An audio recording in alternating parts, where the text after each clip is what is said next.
for one, am grateful, Mrs. Bush, that they are finally bringing civilization to this savage land. I could not agree with you more, my dear. My daddy settled this land, and I know he'll be looking down on us, pleased at how we help the natives. Yes, they've lost their land, but they've gained access to heaven.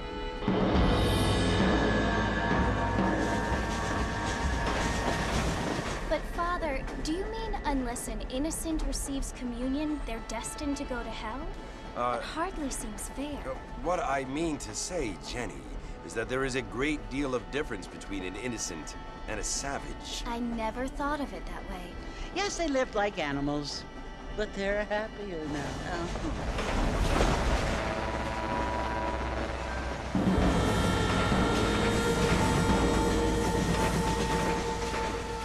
Not only do people now have motor cars, Father, but I heard that pretty soon we will be able to fly. No, only angels can fly, Jenny. No, apparently people can fly. Didn't you hear? Out in Kansas, a man even got a car to fly. I hardly think so, Jenny.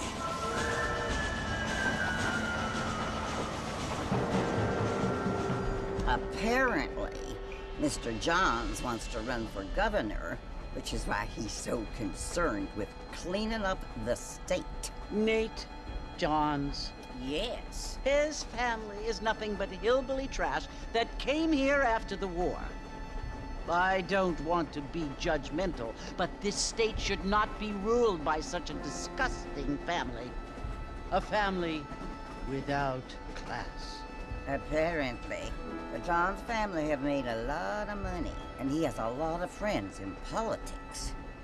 Mrs. Bush, money isn't everything. There are many things that money cannot buy. It seems that money can buy voters, though.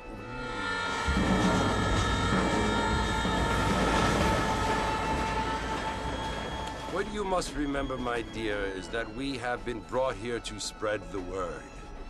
And the word and civilization, they are the same thing. They are the gifts. It is the opportunity we have, the chance to live among people who are decent and who do not kill each other, and who let you worship in peace. It's so confusing, Father.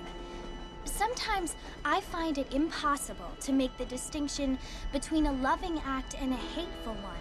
I mean, they often seem to be the same thing. Yes, Jenny, it is confusing. But you only have to ask me if you need help. Indeed. Well, here we are, Mrs. Bush. Armadillo.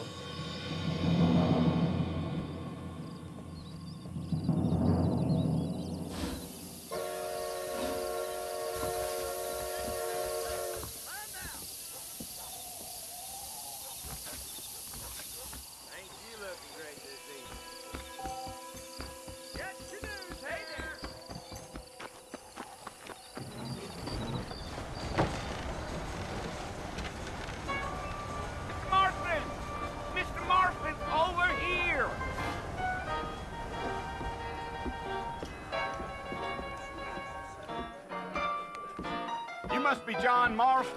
Sometimes. I'm Jake. Your friends from Blackwater hired me to guide you. They ain't my friends. But pleased to meet you, Jake. I got the horses saddled up and ready out front.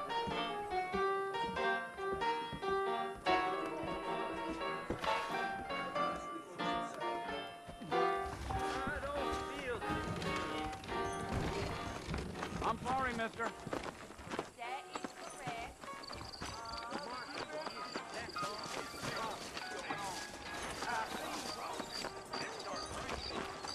Well, here, let's mount up and hit the trail. Giddy up. Hello there. Take it easy until we're out of town. Ain't no point in causing a ruckus. If you say so.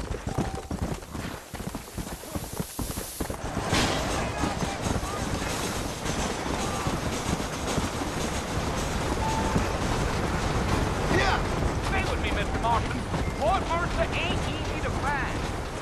So it's Fort Mercer you want to visit? That's right. Ain't taking nobody up to the fort in a long time. Strange place for a decent fella to want to visit. if you don't mind me saying. Who said I was a decent fella? It's been abandoned for years now. Folks say it was built during the Mexican War. What kind of soldiers around back then? Why'd they leave? Well, I ain't entirely sure. I heard they had to go up north to fight Indians, or maybe they got tired of being soldiers and went looking for gold. You know how things is. So what are you doing up at the fort? I'm looking for an old friend. Well, like I said, you ain't gonna find many folk around those parts these days. Those you do find are about as sociable as an ulcerated back tooth.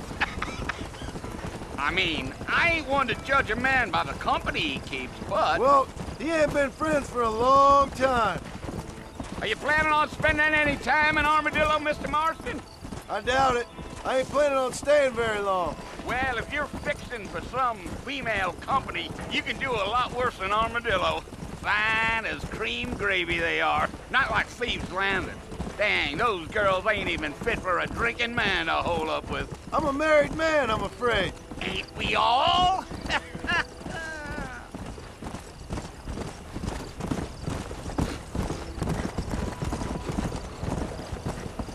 Go. Let's go. Yeah. So it was the marshal who hired me. Lee Johnson. Do you know him? I think I heard his name. Says he got a telegram from some Blackwater big bugs asking for a guide. I guess it's none of my business. That's right. Come on.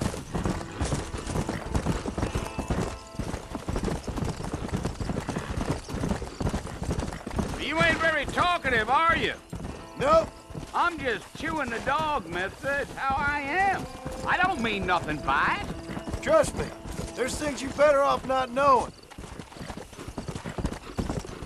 Yeah. I'll tell you, Mr. Marston, those coyotes eat better than I do. Not far now, Mr. Marston. The fort's just over this hill.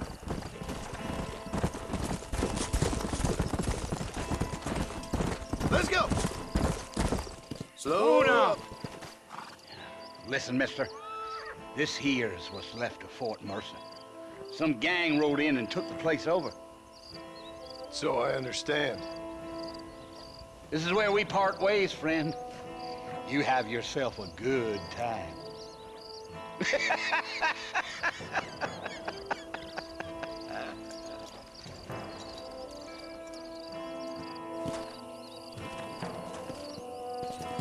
Come on. Easy.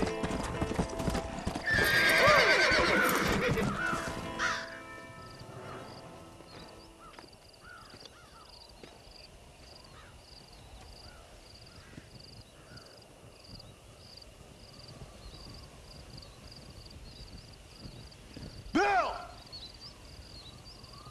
Bill, I've come for you!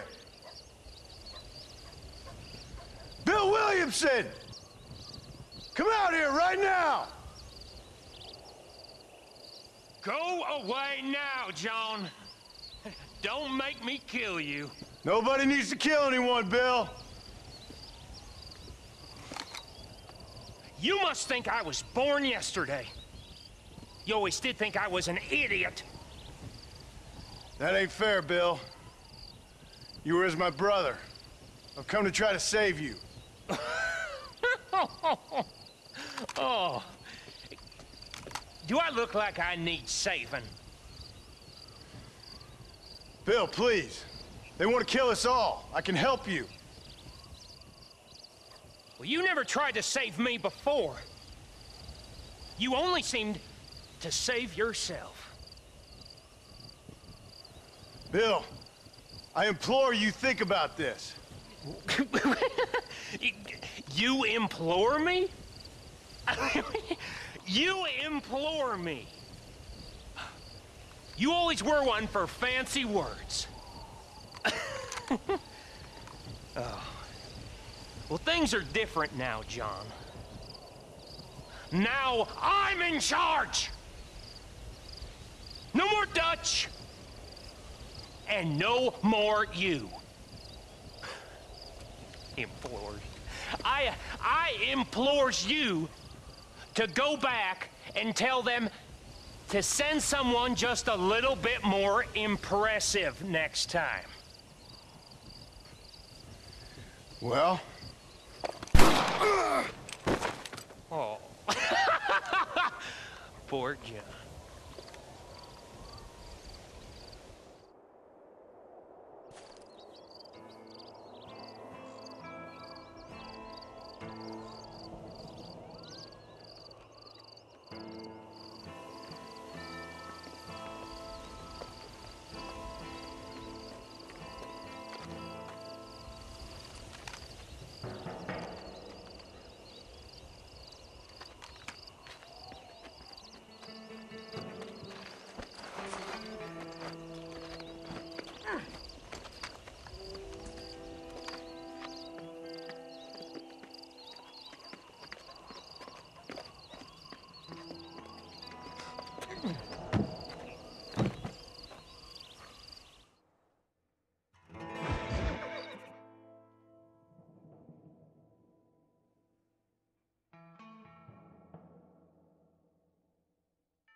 Well, you're alive. So it would seem. So, how do you feel? I don't know the polite word for it. I do. Stupid is the word we use around here. What were you doing? I was doing something stupid. Well, you'll be okay. Once you didn't die, the doctor said you'd be fine. He got the bullets out a couple days ago. Good. It cost us $15. I'm sorry, madam. Should have left me there to die. Did you want to die? I mean, was that it? Was that why you went straight out to Fort Mercer and picked a fight with the worst bandit in the county? To die, Mr. Mr. Marston. John Marston. Bonnie McFarland. Miss Bonnie McFarland. Well, you may be right, Miss McFarland. I don't know. Huh. So what were you doing? Was trying to give Mr. Williamson a chance. For old time's sake. You know Bill Williamson? Knew him. Long time ago. Well, what was he like? Dumb. Just like you. Thank you, miss. See my hat? I have. And, what will you do now? Now I'm gonna take my time and go after him the less kind way. Well, that sounds very fun, Mr. Marston. Quite heroic, just like in those penny dreadfuls my brother used to read. Meanwhile, if you'll excuse me, I've got a ranch to run. Of course, if you're feeling better, why not take a ride with me later? Help me patrol the perimeter. You can earn back some of that money we wasted on doctor's bills. Of course. And thank you for saving my life, I mean. Next time, Mr. Marston, I strongly recommend you don't try to lose it quite so earnestly. I'll bear that in mind.